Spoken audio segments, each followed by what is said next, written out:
नमस्कार और बहुत स्वागत है आपका। आप देख रहे हैं कंज्यूमर अड्डा और आपके साथ मैं हूं विपिन भट्ट। और आज बात करेंगे शॉपिंग की, और वो भी ऑनलाइन शॉपिंग की, और उसके अंदर डार्क पैटर्न्स की। क्या होते हैं ये डार्क पैटर्न, क्या है ये वर्ड और क्यों इसकी हम बात कर रहे हैं। तो देखिए, मामला कुछ ऐसा है कि हाल फिलहाल में जो हमारी देश की बड़ी ऑनलाइन कंपनीज है जिनसे आप शॉपिंग करते हैं, उनको थोड़ी सी फटकार लगी। उनको बुलाया गया और उनसे कहा गया कि भाई कुछ चीज़ें आपके यहाँ गलत चल रही हैं, इन्हें ठीक कीजिए। ये ग्राहकों के साथ एक तरीके से धोखा है, ये उनके साथ एक गलत व्यवहार है और एक ये अनुचित व्यापारिक प्रथा है, यानी कि अनफेयर ट्रेड प्रैक्टिस है। हुआ क्या है मैं आपको बताता हूं, उसके बाद हम इस पर बातचीत करेंगे कि आपको इसमें क्या समझना है, जानना है, करना है। तो सबसे पहले तो बता दूं, क्योंकि डार्क पैटर्न की बात आई है, तो डार्क पैटर्न क्या होता है। देखिए, ऑनलाइन प्लेटफॉर्म पर भ्रामक तरीके, यानी कि जब आप शॉपिंग करते हैं तो आपको थोड़ी सी चीज़ें मिसगाइड करती हैं, ग्राहकों को शॉपिंग के वक्त कंफ्यूज करना, ये डार्क पैटर्न में आता है। कैसे कंफ्यूज करते हैं आपको, अनजाने में खरीदारी के लिए आपको मजबूर करना। कई बार आपको लगता है ना कि भाई ये कोई साइट आपको प्रॉम्प्ट कर रही है। कैसे वो प्रॉम्प्ट करती है, अहम जानकारियां ग्राहकों से छिपाना। मसलन कई बार आपको प्राइस कुछ दिखता है, लेकिन फाइनली जब आप पे करने जाते हैं प्राइस बदल जाता है। बिना जानकारी के ग्राहक का डेटा ले लेना, ये भी बहुत होता है। पर्टिकुलर बहुत सारा डेटा भरे बिना बात आगे नहीं बढ़ती। 2010 में हैरी ब्रिगनल ने ये जो नाम है डार्क पैटर्न, ये दिया था। इन चीजों को नाम 2010 में मिला। और हैरी ब्रिगनल कौन है? एक यूजर एक्सपीरियंस डिजाइनर है। ये पहले इसी इंडस्ट्री में काम करते थे, लेकिन फिर एक तरह के एक्टिविस्ट हो गए और उन्होंने ही ये टर्म इजाद की थी, डार्क पैटर्न। थोड़ा आपको आइडिया दे देता हूं कि किस किस तरीके के डार्क पैटर्न होते हैं, अब आपको और बेहतर तरीके से समझ आ जाएगा। ड्रिप प्राइसिंग, चेकआउट के समय अतिरिक्त शुल्क जोड़ देना। मतलब शुरू में प्राइस दिखा 100 रुपीज, लेकिन चेकआउट करने गए तो और 4 चीजें जुड़ के हो गया 138 रुपए। आपको लगा अरे ये क्या हुआ। सब्सक्रिप्शन शुरू करना आसान, लेकिन रद्द करना जटिल। बहुत बार आपको रहता है, लालच दिया जाता है कि आपको सब्सक्रिप्शन में ये चीज 10 रुपए 15 रुपए कम पड़ेगी। वो आपसे ऑन तो करवा लेते हैं, सारा डेटा भरवा लेते हैं, लेकिन उनको कैसे बंद करना है, कल को मुझे सब्सक्रिप्शन नहीं चाहिए, रोकना है, बहुत मुश्किल होता है। आकर्षक ऑफर दिखाना, लेकिन वास्तव में कुछ और देना। आपको ऐसा कि भाई आपको इस पे 20% डिस्काउंट, 50% डिस्काउंट, लेकिन नीचे लिख दिया up to this much, that much only. आपने खरीद ली चीज, लेकिन डिस्काउंट निकला इतना सा। और ऐसे बहुत सारे उदाहरण। अनचाहे काम करवाना, जैसे अनिवार्य साइन अप। कई बार आपको अगर हमसे खरीदारी करनी है तो साइन अप करना पड़ेगा, ईमेल डालना पड़ेगा, ये डालना पड़ेगा, वो डालना पड़ेगा, तमाम तरह की चीजें आपसे करवाई जाती हैं। सीमित स्टॉक या ऑफर जल्द खत्म होने जैसे संदेश तो भैया बहुत आते हैं, और ये भी एक तरीके से इनडायरेक्टली आपको मजबूर करना होता है कि खरीद लो नहीं तो खत्म हो जाएगा। डार्क पैटर्न का हिस्सा है। अपराध बोध के जरिए दबाव डालना, जैसे कि आप ये ऑफर छोड़ना चाहते हैं, वो एक प्रॉम्प्ट आता है, do you want to leave this offer, तो आपको एक अजीब सी गिल्ट महसूस होती है। देखिए, ऑनलाइन तरीके हैं आपको साइकोलॉजिकली इंपैक्ट करने के लिए, लेकिन ये डार्क पैटर्न में आते हैं, जो कि एक अनफेयर ट्रेड प्रैक्टिस है। और इसे लेकर बाकायदा मई के महीने में एक कंज्यूमर अफेयर डिपार्टमेंट ने मीटिंग बुलाई, मंत्री जी खुद शामिल हुए। 50 से ज्यादा ऑनलाइन कंपनियों को बुलाया गया, उनसे बातचीत की गई, एक तरह से उनको फटकार लगी और उनसे कहा कि भाई ये सारी चीजें ना आप जल्द से जल्द खत्म करें। उनको बताया गया कि आपके यहाँ ये सारी प्रैक्टिसेस चल रही हैं और ये हटना चाहिए, because this is not fair. इसके अलावा एक और जो इंपॉर्टेंट चीज है, वो है जो पिछले महीने काफी चर्चा में रही हाल फिलहाल के दिनों में, वो है आपको एडवांस टिप। आप कोई गाड़ी मंगाते हैं किसी एग्रीगेटर से, कोई कैब मंगाते हैं, कोई राइड मंगाते हैं, और वहां पे एक टिप का ऑप्शन आता है कि भाई जल्दी चाहिए अगर आपको गाड़ी, तो यहां पर 10 रुपए 50 रुपए 100 रुपए की टिप दे दो। लिखा रहता है कि ड्राइवर आपके पास जल्दी पहुंच जाएगा। ये भी डार्क पैटर्न का हिस्सा माना गया। इस तरीके से आप एक अनफेयर ट्रेड प्रैक्टिस कर रहे हैं। तमाम चीजें ऐसी हो रही हैं जो कि ऑनलाइन शॉपिंग के साथ जुड़ी है। सरकार की इस पर नजर है और वक्त वक्त पे वो इस पर कदम उठा रहे हैं, लेकिन ये कदम कितने प्रभावी होंगे ये इंपॉर्टेंट है। नोटिस गए हैं बहुत सारी कंपनी को, लेकिन क्या उन्होंने ये सब कुछ ठीक कर दिया? इनफैक्ट इन एग्रीगेटर्स को 15 दिन का वक्त मिला है, क्या इन्होंने ये सब कुछ ठीक कर दिया? देखने वाली बात होगी। चलिए तो आज की चर्चा की शुरुआत करते हैं। हमारे साथ कार्यक्रम में शामिल हो रहे लोकल सर्कल्स के फाउंडर सचिन तापड़िया साहब और consumer right activist Bijon Mishra ji, आप दोनों का बहुत बहुत स्वागत है। इनफैक्ट सचिन ऐसी चीज़ों पर ढेर सारे सर्वे करते रहते हैं, तो सचिन आपके किसी सर्वे से हम शुरू कर देते हैं। मैंने एक वानगी रख दी यहाँ पे कि क्या हो रहा है, पिछले दिनों क्या कुछ हुआ, क्या है डार्क पैटर्न्स, उसमें भी फिर ये जो ऑटो एग्रीगेटर्स है, आई मीन जहां पर कैब एग्रीगेटर्स या व्हीकल एग्रीगेटर्स, वहां पर किस तरह के डार्क पैटर्न है। आप बताइए कि आपके जो भी सर्वे इस बाबत हुए हैं वो क्या कह रहे हैं। तो विपिन, हम इस मुद्दे पे पिछले 18 महीने से सर्वे कर रहे हैं। इनफैक्ट जब शुरुआत हुई तो हमने काफ़ी इनपुट्स दिए उपभोक्ता मंत्रालय को, और फिर ये रूल्स बनाए गए। और रूल्स नवंबर 2023 में बनाए गए थे, और अब 18 महीने हो चुके हैं। और शुरुआत से ही हम इसको एक कंज्यूमर पल्स के तौर पे समझने के लिए इस पे लगातार सर्वे करते आए हैं। अलग अलग सेक्टर में हमने सर्वे किए हैं, और अभी हमने एक रिपोर्ट निकाली है पिछले हफ्ते, जिसमें हमने वो 18 महीने का जो एक समरी जिसको बोल लीजिए वो निकाली है। तो इसमें लगभग 2.5 लाख लोगों के इनपुट्स हैं पूरे देश भर से, और इसमें हमने 25 अलग अलग सेक्टरों को कवर किया है। तो जनरली क्या होता है कि डार्क पैटर्न के बारे में आप बात करते हैं तो हम सबसे पहले ऑनलाइन शॉपिंग के बारे में सोचते हैं। ऑनलाइन शॉपिंग में तो डार्क पैटर्न है ही, पर उसके अलावा online banking, telecom, OTT platforms, taxi platforms, education platforms, तमाम तरह तरह के जो प्लेटफॉर्म्स हम यूज करते हैं अपनी डेली लाइफ में, उनमें डार्क पैटर्न्स काफी ज्यादा हद तक मौजूद हैं।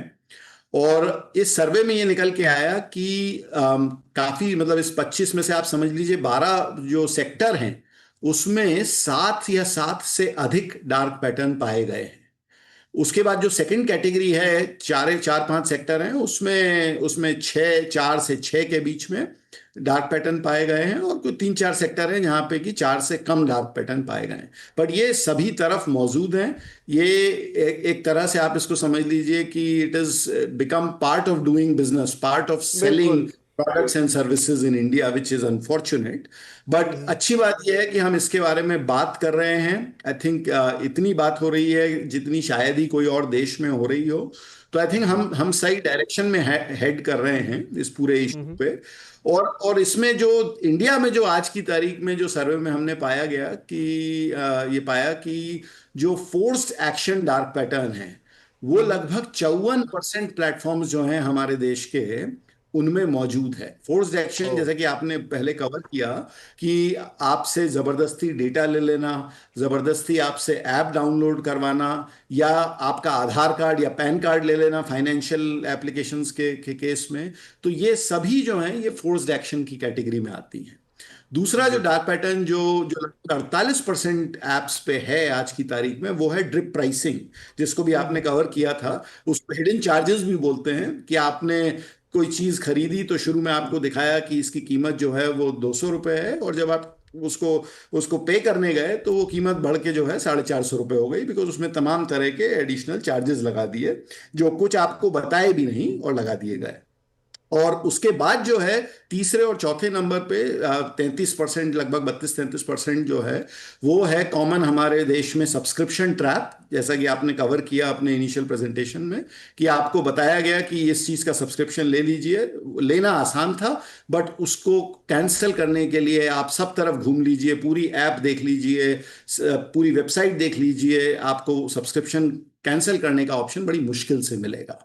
और जो इसमें चौथा है वो है बेट एंड स्विच, कि आपने टैक्सी ऐप का अपना ऐप खोला तो उसमें दिखाएगा nearest cab is 1 minute away, पर जब आप एक्चुअली में आपने बटन दबाया और अपना लोकेशन डाला तो वो बोलेगा आपकी कैब 16 मिनट बाद आएगी।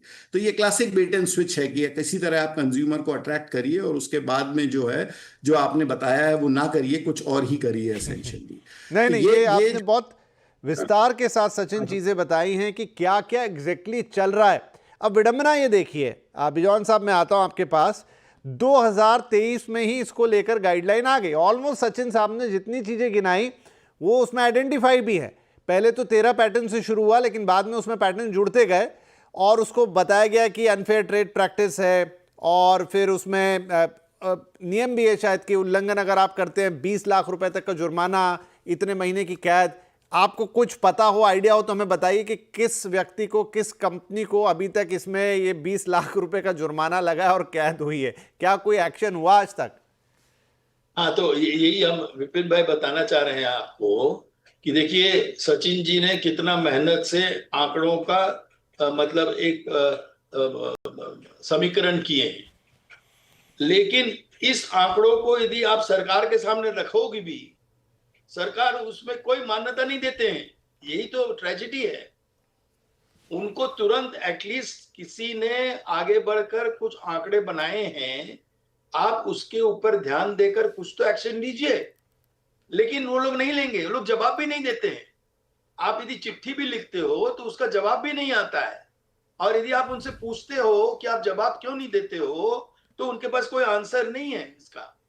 आई मीन हजारों कंज्यूमर्स हमको लिखते हैं डेली कि हम लिखते हैं, हम अपने प्रॉब्लम्स बताते हैं, हम नेशनल कंज्यूमर हेल्पलाइन में जाते हैं, लेकिन वो लोग सीधा एक रास्ता बता देता है कि आप जाइए नालिश कीजिए डिस्ट्रिक्ट कमीशन में, स्टेट कमीशन में, नेशनल कमीशन में। अरे भाई, हम 2,000 रुपया के लिए हम 50,000 रुपया थोड़ी खर्चा करेंगे। हम किसके सीसीपीए बनाए हैं? ये नया कानून में सीसीपीए बना क्यों? क्योंकि वो क्लास एक्शन लिटिगेशन कर सकते हैं। ये समाओ सारे कंज्यूमर्स जो आंकड़े सचिन जी ने निकाले हैं, वो सारे आंकड़ों को लेकर वो केवल शो कॉज नोटिस निकाल देते हैं एक जेनेरिक मैनर से। अरे आप स्पेसिफिक हो जाइए ना। आपने 50 कंपनी को बुलाए हैं, उस 50 कंपनी को एक टाइमलाइन दे दीजिए कि आप यदि 7 दिन के अंदर नहीं करेंगे, और वो पावर दिया गया है सीसीपीए के पास कि आपको, और आपको हम लास्ट टाइम भी बताए थे कि हम जब उसका एनुअल रिपोर्ट पढ़े 2023-24 का, हम मतलब घबरा गए कि इतने कम रकम उनका खर्चा हो रहा है, जबकि उनके पास ढेर सारे पैसे आ रहे हैं। अभी जब से जीएसटी भी आ गया, जीएसटी का भी जो रिकवरी हो रहा है, जो गलत ढंग से पैसा लिया जा रहा है कंज्यूमर से, वो पैसा कंज्यूमर के पास नहीं पहुंचता है, तो वो इस कंज्यूमर वेलफेयर फंड में डालता है कानूनी रूप से। तो कंज्यूमर वेलफेयर फंड के पास भी कोई पैसे की कमी नहीं है। हम ये कह रहे हैं समूह रूप से क्लास एक्शन लिटिगेशन में सारे कंपनीज को जोड़ दीजिए जो लोग उल्लंघन कर रहे हैं। एक बार थोड़ा डर तो पैदा हो लोगों के अंदर।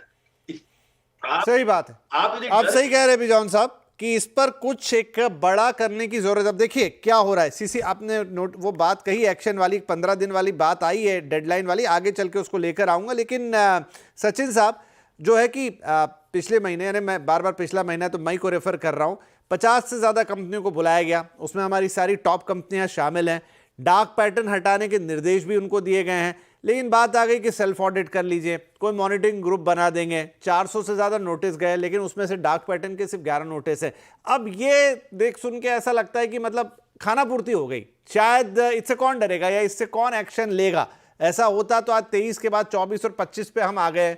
इतना आप भी कर रहे हैं, सही कह रहे हैं जैसे बिजॉन साहब। लेकिन क्या इतने काफी है कि सेल्फ ऑडिट से आप निकाल दीजिए, खुद से हटा दीजिए? क्या इससे कुछ होगा? तो देखिए विपिन, आई थिंक इसमें जो एक चीज सरकार को जो करनी चाहिए थी और जो नहीं करी, इसकी जब कोई नया रूल आता है तो उस रूल को इमीडिएटली आने के बाद में उसका इन्फोर्समेंट और इम्प्लीमेंटेशन बड़ा जरूरी है, जो इस केस में नहीं हुआ। और अब सरकार ने इन सबको बुलाया है, जब उन्होंने देखा कि इसको कोई इन्फोर्स नहीं कर रहा है, इसको कोई इम्प्लीमेंट नहीं कर रहा है, डार्क पैटर्न चले जा रहे हैं और बढ़ रहे हैं बल्कि, तो इसके लिए आई थिंक सरकार ने अब जाके 18 महीने जो है बाद ये पहला कदम लिया है। और अब मेरे हिसाब से जो इसमें होने की ज़रूरत है वो यही है कि आप सारी कंपनीज को बोलिए कि आप अपना ऑडिट करिए, बट देन आप उसके बाद एनफोर्समेंट बिगिन करिए, और जहां जहां आपको डार्क पैटर्न मिलता है आप अनफेयर ट्रेड प्रैक्टिस का नोटिस इशू करिए।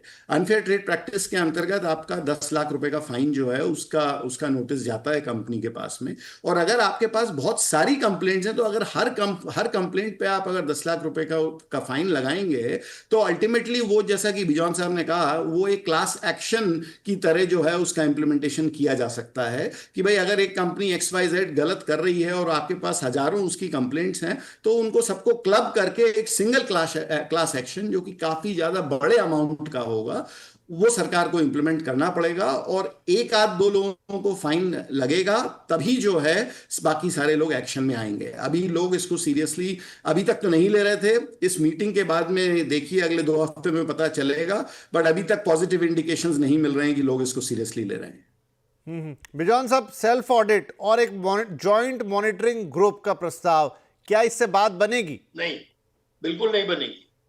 बिकॉज कौन सा व्यक्ति अपने को कम नंबर देता है? वो ऑलवेज अपने को 10 में 10 देगा। हम ये कहना चाहते हैं, जो वर्ल्ड ओवर में जो नीति है, जो तरीके हैं, वो है कि एक सर्वेलेंस, थर्ड पार्टी सर्वेलेंस होनी चाहिए। एक थर्ड पार्टी न्यूट्रल बॉडी, एक रेपुटेड बॉडी को सर्वेलेंस के काम देना चाहिए और वो रेगुलरली रिपोर्ट करे और उसको पब्लिक करे। मेरा और सबसे बड़ा जो दुख है कि इतने रिपोर्ट बनते हैं लेकिन वो पब्लिक नहीं होता है। हम कई कमिटीज में बैठे हैं जहां पर हम लोग कई रिकमेंडेशंस दिए हैं, लेकिन वो सारे कबर्ड में लॉक एंड की के अंदर में रह गया, अभी भी डस्ट फांक रहे हैं, इंप्लीमेंट नहीं हुए। तो क्यों इस कमेटी को बनाए? क्यों पैसा खर्चा किए टैक्स पेयर्स के? क्यों इसको आप ध्यान में लाए? आप मीडिया को भी बुलाए, आप मीडिया को भी बताए कि ऐसा ऐसा हुआ, लेकिन आप इंप्लीमेंट नहीं किए। तो इससे क्या, किसके लिए फायदा कर रहे हो? आप क्या करना चाह रहे हो? तो थोड़ा शक पैदा हो जाता है। तो ये शक पैदा होना बहुत दुर्भाग्य केवल नहीं, अच्छा नहीं है देश के लिए। आज हम लोग चाहते हैं लोग यहाँ के निवेश करें, यहाँ बिजनेस करें, लेकिन वो जब देखता है कि हम किसके साथ कंपीट कर रहे हैं, हम तो क्रिमिनल्स के साथ कंपीट करने जा रहे हैं, तो वो भी डर जाता है कि कहीं हमको भी ना फंसा दें, हम भी ना फंस जाएं, तो हम क्यों अपने पैसे को रिस्क में लगाएंगे? तो इसलिए कानून बनाना, आपको हम बता रहे हैं, जैसे आज भी कुछ एक कांड हुआ, जहां महाराष्ट्र में वो लोग सील किए, तो ये अब दिख रहा है हमको कि हमारे प्रधानमंत्री अभी रिसेंटली नीति आयोग में जो मैसेज दिए, वो ये मैसेज दिए कि जब तक स्टेट और सेंटर एक साथ मिलकर काम नहीं करेगा, तब तक कभी भी कोई भी देश प्रगतिशील नहीं बन सकता है। हम लोग विकसित भारत के बारे में बात कर रहे हैं, लेकिन स्टेट्स को भी उसी ढंग से काम करना होगा जैसे सेंट्रल गवर्नमेंट कर रहे हैं। और ये जो हम अभी देखें कि महाराष्ट्र गवर्नमेंट ने तुरंत एक्शन लिया है, तो अब हमको लगता है प्रधानमंत्री का जो मैसेज है वो स्टेट्स धीमे धीमे सीरियसली लेने लगे हैं, एटलीस्ट वो स्टेट्स जो बीजेपी रूल्ड है। तो अब हम भी यही देखना चाहते हैं कि एटलीस्ट कुछ तो स्टेट्स ऐसा काम करके दिखाएं कि जो सेंटर चाह रहे हैं। जैसे अभी सेंटर ने शो कॉज नोटिस भेजे, तो क्यों नहीं स्टेट गवर्नमेंट्स उस पर एक्शन ले रहे हैं? क्यों नहीं स्टेट गवर्नमेंट्स भी उस पर जोड़? नहीं, आपने महाराष्ट्र की बात की, तो इनफैक्ट जो कैब एग्रीगेटर वाला मामला है उसमें महाराष्ट्र के कुछ रूल्स आते हैं जो उन्होंने सिर्फ महाराष्ट्र के लिए बना दिए हैं। हालांकि उसका सीधा सीधा इसके एडवांस टिपिंग से तो लेना देना नहीं है, लेकिन जैसे सर्फ प्राइस उन्होंने फिक्स किया है कि बेस प्राइस का 1.5 गुना से ज्यादा नहीं होगा। अगर कैंसिलेशन एक बहुत बड़ा इशू बन गया है कैब्स के अंदर, मनगढ़ंत तरीके से कैंसिल होती हैं कैब, अब वहां पे एक रिवर्स जुर्माना लगेगा जो ड्राइवर के ऊपर जाएगा और वो क्रेडिट होगा ग्राहक को। तो ये अच्छे, लेकिन ये महाराष्ट्र ने इसमें अपना एक कदम आगे बढ़ाया है। आप सही कह रहे हैं कि वहां थोड़े बहुत रूल्स आए। एक छोटा ब्रेक में यहाँ ले लेता हूं, लेकिन ब्रेक के बाद यही वाला ये जो डार्क पैटर्न आपको कैब्स के अंदर दिखाई देता है, एडवांस टिपिंग, और जैसा आप सचिन थोड़ी देर पहले बता रहे थे कि 1 मिनट दिखाता है 16 मिनट, अब तो 16 मिनट का भी जब आता है एग्जैक्टली तो शायद आधा घंटा हो जाता है। सो वो रियल टाइम भी रियल टाइम नहीं रह गया, वहां पर भी ऐसी बहुत सारी चीजें हो गई। उसमें भी जो दिखाएगा 500 रुपए की राइड और जाने क्या क्या जुड़ के वो आखिरी में 700 रुपए का बिल बन जाएगा।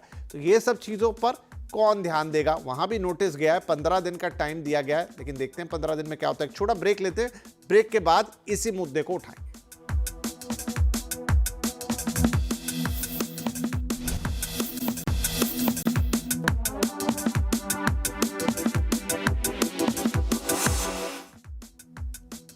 Welcome back. ऑनलाइन शॉपिंग में डार्क पैटर्न, बात हो रही है ऐसी चीज़ों की जहां पर आप ऑनलाइन शॉपिंग तो करते हैं, लेकिन वहां पर बहुत सारी ऐसी चीज़ें होती हैं जो आपको एक तरीके से गलत रूप से इंगेज करती हैं ताकि आपसे शॉपिंग करवा ली जाए, आपसे शायद ज़्यादा पैसे ले लिए जाएं, आपको लालच दिया जाए, आपको कहीं साइकोलॉजिकल फियर दिखाया जाए। इसी को डार्क पैटर्न कहते हैं और इस पर अब कुछ कुछ हो तो रहा है, लेकिन क्या वो पर्याप्त है? कंपनीज को बुलाया गया, उपभोक्ता मामले के मंत्रालय ने बैठक ली, उनको निर्देश दिए गए, उनको अपना ऑडिट करने के लिए कहा गया, लेकिन क्या ये पर्याप्त है? इसी पर बात हो रही है।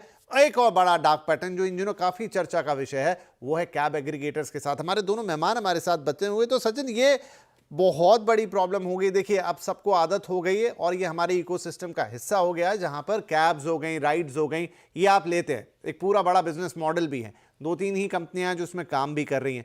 लेकिन वहां पर वही टाइमिंग वाला इशू, 1 मिनट दिखा के अंदर जब आप राइड लेने जाएंगे तो पता चला राइड मिलने में दिक्कत है, मिल गई है तो फिर उसमें वो एडवांस टिपिंग आ रही है कि भैया 50 रुपये देना चाहोगे कि 100 रुपये देना चाहोगे कि 150 रुपये देना चाहोगे, जो ज़्यादा पैसे देगा उसको टैक्सी पहले मिलेगी। तो ये तो सरासर गलत एकदम, मतलब इसमें कोई शक की भी बात नहीं कि आपको लगेगा कि भाई ये तो मुझे ठग रहे हो आप, ये क्या मुझसे और पैसे मांग रहे हो या क्या कर रहे हो। इसके ऊपर अब सीसीपीए ने एक्शन तो लिया है, 15 दिन का टाइम भी दिया है, लेकिन अब पता नहीं उसमें से कितने दिन बीते हैं, क्या कुछ होता हुआ आपको नजर आया है? तो इसमें विपिन, इसमें दो चीजें हैं। पहला तो जो डार्क पैटर्न, जैसा कि अपन ने डिस्कस किया, जो मैनिपुलेटिव टैक्टिक्स जिसको बोलना चाहिए, और उसको उस पे लगाम लगाने के लिए सीसीपीए ने बुलाया था कंपनीज को, नोटिस इशू किए हैं। तो होपफुली उस फ्रंट पे कुछ ना कुछ एक्शन देखने को मिलना चाहिए अपने को, यही उम्मीद करते हैं हम। दूसरा जो लेकिन इशू है वो इससे रिलेटेड है विपिन, वो है कि टैक्सी एग्रीगेटर के नियम, जैसा कि आप महाराष्ट्र की बात कर रहे थे, और लोकल सर्कल्स इस पे पिछले 6 साल से सर्वे कर रहा है। हर साल हम लोग सर्वे करते हैं। 2019 में हमने अपना सर्वे जो है वो रोड मंत्रालय को एस्केलेट किया था, और उसके बाद जो है ये टैक्सी एग्रीगेटर के नियम बने, जिसमें कि उस पे सर्ज प्राइसिंग पे कैपिंग लगाई गई। तो अब 250% से ऊपर सर्ज प्राइसिंग नहीं हो सकती है। और वो जो है वो रोड मिनिस्ट्री के जो मोटर व्हीकल एक्ट है उसके अंतर्गत जो टैक्सी एग्रीगेटर के रूल्स हैं उसमें वो डला हुआ है। लेकिन जैसा कि हमारे देश में जनरली होता है कि अलग अलग स्टेट्स को वो मोटर व्हीकल एक्ट को अपने यहाँ इंप्लीमेंट करना है, जो कि इंप्लीमेंटेशन नहीं हो रहा है, ना के बराबर है वो इंप्लीमेंटेशन। तो उसके बाद में जब हमने ये सेम मुद्दा उपभोक्ता मंत्रालय को एस्केलेट किया कि ड्राइवर जो है वो राइड कैंसिल करता है और ड्राइवर के लिए एक डिसइंसेंटिव होना चाहिए कि वो राइड कैंसिल ना करे, एक पेनल्टी होनी चाहिए। तो वो उपभोक्ता मंत्रालय ने उसके लिए सारी कंपनीज को बुलाया, पर उसमें आगे प्रोग्रेस नहीं हो पाई है।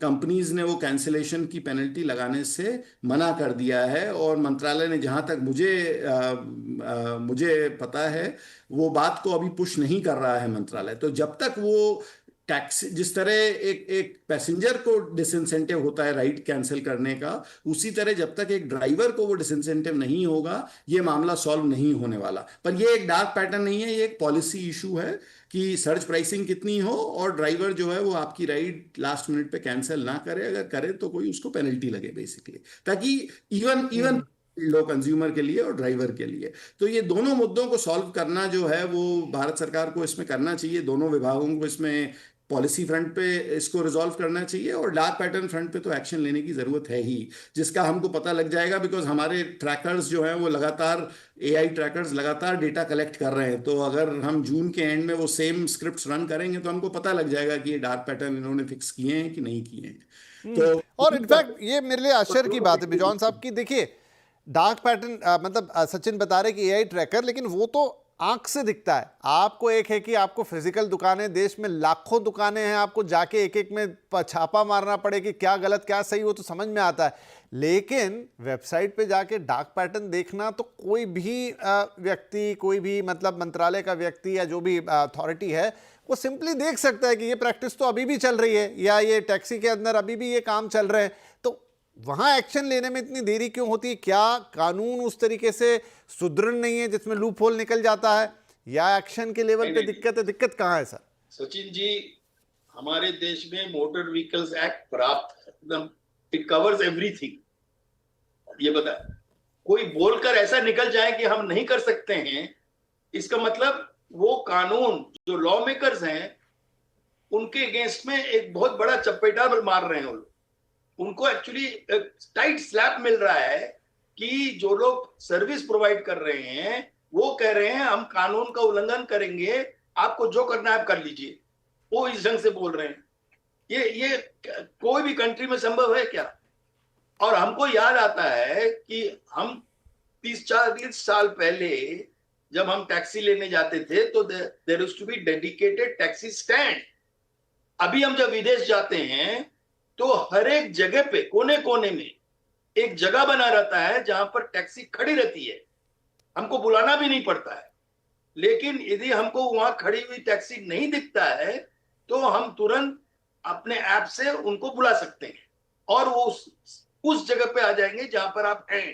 तो तंत्र बना हुआ है जो सरल है, जो all over the world use हो रहा है, लेकिन हमारे देश में नहीं यूज हो रहा है। क्यों नहीं हो रहा है इसका कोई जवाब नहीं दे रहे हैं और हम लोग सब चुपचाप बैठे रहते हैं, हम लोग कुछ कहते नहीं है। जब ये आप हम लोगों को बुलाते हैं, आपका चैनल जब इस पे बहस करता है तब इस पे चर्चा होता है, लेकिन हमको ये नहीं मालूम कि जिनको ये चैनल को देखना चाहिए, सुनना चाहिए, वो इसको देख रहा है कि नहीं, सुन रहे हैं कि नहीं और उस पर क्या कार्रवाई कर रहे हैं, ये आपको बताना चाहिए। ताकि देखिए आपका चैनल में ऐसा डिस्कशन हुआ और हम लोग ने तुरंत ही एक्शन ली। नहीं, उम्मीद तो करते हैं बिजॉन साहब कि आप लोगों की, हमारी सबकी कलेक्टिव, और ये किसकी आवाज़ है? आम ग्राहकों की आवाज़ है, एक आम कंज्यूमर की आवाज़ है। ये वहाँ तक पहुँच रही है, पहुँचती भी है। अब देखिए 2023 में नियम भी आए, ऐसा नहीं है, अब उनको बुलाया भी गया, लेकिन शायद रफ्तार धीमी है। अब देखते हैं कि 15 दिन का जो नोटिस गया है, कहा गया है, उस पर कितना एक्शन होता है। जो फिर से उनसे कहा गया है कि आप ये सारे डार्क पैटर्न्स खत्म कीजिए, उसका कितना एक्शन होता है। और ये जैसा मैंने कहा, कोई छुपी हुई चीज़ तो है नहीं, ये तो अवेलेबल है, कोई भी देख सकता है। अब मौका होगा ये देखने का, नहीं तो फिर हम 15-20 दिन बाद फिर से साथ में बैठेंगे, एक बार फिर उन चीज़ों की चर्चा करेंगे, क्रॉस चेक लेंगे। तब तक सचिन भाई आप अपने AI बोर्ड्स को चलाइए, देखिए वहाँ से क्या आता है। वैसे जैसे मैंने कहा कि हम सीधे तौर पे मैं और बिजॉन जी भी देख ही लेंगे कि क्या वो चीज़ें जिनका कहा गया था एग्जिस्ट कर रही हैं, जो आंकड़ा निकाल रहे हैं वो आंकड़ा आप तक भी पहुंच रहा है, सरकार के पास भी पहुंच रहा है। तो हम लोग बिल्कुल आंकड़ों पे विश्वास रखते हैं और सबूत के साथ बात कर रहे हैं। राइट। तो आई होप कि ये बातचीत जाएगी, क्योंकि आज का समय समाप्त हो गया, लेकिन ये बातचीत खत्म नहीं होती है कंज्यूमर की। और सरकार खुद कहती है कंज्यूमर को कि जागो ग्राहक जागो, तो ग्राहक जागे हुए हैं। अब उस पर एक्शन की जरूरत है। जहां पे कुछ गलत प्रैक्टिसेस है उनको रोकना है, जहां पे कुछ पॉलिसी लुकना है उसको ठीक करना है, और बाकी कोई दिक्कत नहीं है। चीज़ें हैं, बिजनेस है, ग्राहक है, सब हैंड टू हैंड चलते हैं, लेकिन जो लूप होल्स है उनको ठीक करने की जरूरत होती है। बहुत धन्यवाद आप दोनों ही मेहमानों का। फिर से साथ बैठेंगे और ग्राहकों की आवाज़ उठाएंगे। फिलहाल के लिए नमस्कार।